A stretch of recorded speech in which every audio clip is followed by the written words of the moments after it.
bonsoir et bienvenue dans l'aparté de la rédac. Vous le savez, chaque soir après le JT, nous vous proposons un entretien avec une personnalité du territoire. Et aujourd'hui, nous nous intéressons à nos forêts avec le président de l'Union des forestiers privés de Haute-Savoie. Bonsoir François Charvin. Bonsoir. Merci d'être avec nous sur ce plateau. Comment résumeriez-vous déjà le rôle de cette Union des forestiers privés de Haute-Savoie ? Eh bien, c'est très simple. L'Union des forestiers privés est un syndicat des propriétaires forestiers. Il est rattaché à France-Sylva, qui est la fédération de la forêt privée française. Voilà. Forêt privée par opposition, on l'imagine bien, à forêt publique. Alors, absolument. Donc, il faut savoir qu'en France, on a une forêt privée et une forêt publique. Les pourcentages sont très simples. On a 75% de forêts privées en France, donc contre 25% de forêts publiques. Cette forêt publique appartient soit à l'État, soit aux collectivités, soit aux communes. Et nous, donc, on est 3 300 000 propriétaires en France. Et au niveau de la Haute-Savoie, on a une représentation qui est un petit peu plus faible. On a 71% de propriétaires privés, voilà, mais qui représentent un nombre incalculable de propriétaires, sachant qu'on est un des départements les plus morcelés de France.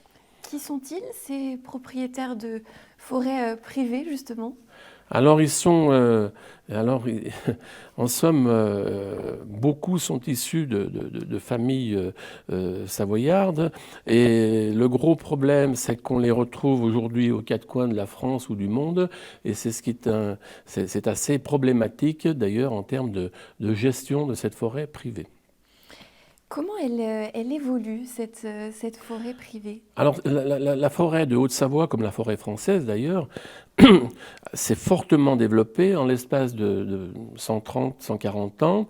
Elle a doublé de surface et aussi en termes de volume de bois, elle est en constante augmentation, sachant qu'on ne récolte pas la croissance des arbres. Si je puis dire, chaque année, la récolte qui est faite en forêt est bien inférieure à ce que produisent les arbres en termes de volume de bois. Vous évoquiez quelques difficultés de gestion avec des propriétaires nombreux et peut-être éparpillés. Comment vous intervenez à ce niveau-là de gestion de ces forêts ? Alors nous, on a bien évidemment, on communique avec nos propriétaires. Ils sont adhérents donc à l'Union des forestiers privés de Haute-Savoie. Ils payent une petite cotisation. On a aujourd'hui en Haute-Savoie 1200 cotisants qui représentent en gros 4000 propriétaires. On est en constante augmentation, je m'en réjouis, mais au-delà de ça, on est accompagné par le Centre national de la propriété forestière, qui est un organisme d'État, comme l'ONF, l'Office national des forêts, l'est pour la forêt publique. Donc cet organisme de professionnels vient nous en appui, si je puis dire, vient vraiment nous aider à une bonne gestion de nos forêts. De l'aide, j'imagine qu'il en faut avec des enjeux de plus en plus nombreux, notamment si on peut évoquer aussi le réchauffement climatique qui a un impact sur nos forêts en Haute-Savoie. Tout à fait. Alors ça, c'est un vrai problème. On est confronté malheureusement, on n'a pas besoin au quotidien, on en parle aujourd'hui, on est confronté à ce réchauffement climatique qui engendre, notamment sur l'épicéa, une destruction de cette essence c'est assez dramatique à travers l'attaque d'un insecte qui est le scolite. Et on a vraiment un gros problème, si je puis dire, de survie de cette essence forestière. Et voilà. On pourrait un jour ne plus voir d'épicéa dans nos départements ? Alors je pense qu'il ne faut quand même pas être pessimiste à ce point-là, mais il va de toute façon régresser et à bien des endroits, il va disparaître. Pour autant, il y en aura toujours. Vous sensibilisez aussi, vous avez des actions pour faire découvrir et donc pour donner envie aussi de protéger cette forêt ? Alors bien évidemment, on travaille donc pour les propriétaires, mais aussi pour le grand public, pour sensibiliser le grand public à cette forêt, et notamment à travers des fêtes forestières que l'on organise assez régulièrement, la dernière ayant eu lieu à Balaison, près de Thonon-les-Bains, en octobre 2021. On voit aussi des enfants qui viennent découvrir cette forêt. Oui, voilà, on fait aussi une sensibilisation auprès des enfants. Je pense particulièrement à des journées qui sont organisées aux Aillons. Là, c'est en Savoie, mais on travaille aussi avec la Savoie, bien évidemment, et où on reçoit plus de 450 élèves de différentes classes, si je puis dire, qui viennent s'informer sur la forêt. Il y aura aussi très bientôt, d'ailleurs, il me semble, une grande journée forêt ouverte. Voilà, on a déjà fait cela l'année dernière. Malheureusement, les années précédentes, avec le Covid, on n'avait pas pu le faire.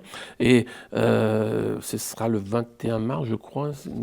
En tout cas, il y a le 25 mars. Le 25 mars, pardon, excusez-moi. Et effectivement, on reçoit en forêt, sur plusieurs points du département, le public qui est invité à parcourir nos forêts avec des explications qu'on va lui donner.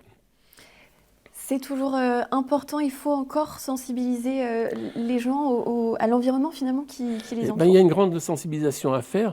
Alors la forêt, on n'en a jamais autant parlé. Je crois qu'il y a un vrai enjeu, on va dire, environnemental concernant la forêt. Mais la forêt, c'est aussi une ressource de bois. C'est une ressource qui est très intéressante. C'est un matériau renouvelable. Donc nous, on est là aussi pour dire coupons du bois et ne soyons... Il faut bien évidemment l'utiliser à titre de loisir, mais aussi l'utiliser d'une manière économique, les deux étant, à mon avis, totalement conciliables. L'économie du bois, c'est aussi quelque chose, un secteur important dans notre département? Alors l'économie du bois, bien évidemment, est importante. Elle l'est au niveau départemental, elle l'est au niveau national. C'est une ressource qui est, je dirais... sans fin. Et c'est clair qu'elle représente beaucoup d'emplois. En France, on a 400 000 emplois qui tournent autour du bois. C'est pas anodin. Donc nous, on pousse, si je puis dire, à une bonne gestion forestière pour finalement récolter du bois sans impacter nos forêts. C'est ça, il s'agit de trouver un équilibre entre préservation et exactement, exactement. Quels sont les autres grands projets ou peut-être grands défis qui attendent l'Union pour cette année là, qui débute? Alors, des défis, on en a, je pense que malheureusement, on ne les réglera pas tous en 2023. On a un vrai, en tout cas, on est soucieux, notamment pour parler d'une chose qui nous est arrivée en 2022, ce sont les incendies. Et il faut qu'on se préoccupe d'un meilleur accès à nos forêts pour lutter, malheureusement, contre des incendies qui peuvent arriver aussi en Haute-Savoie. Il y en a eu dans l'Isère, dans l'Isère, il y en a eu en Savoie, il y en a eu dans le Jura. Donc on n'est pas à l'abri, malheureusement, dans les conditions climatiques qui risquent d'arriver à nouveau, d'avoir ce type de problème. Donc ça, en tous les cas, c'est un sujet qui sera à prendre en compte et parmi bien d'autres.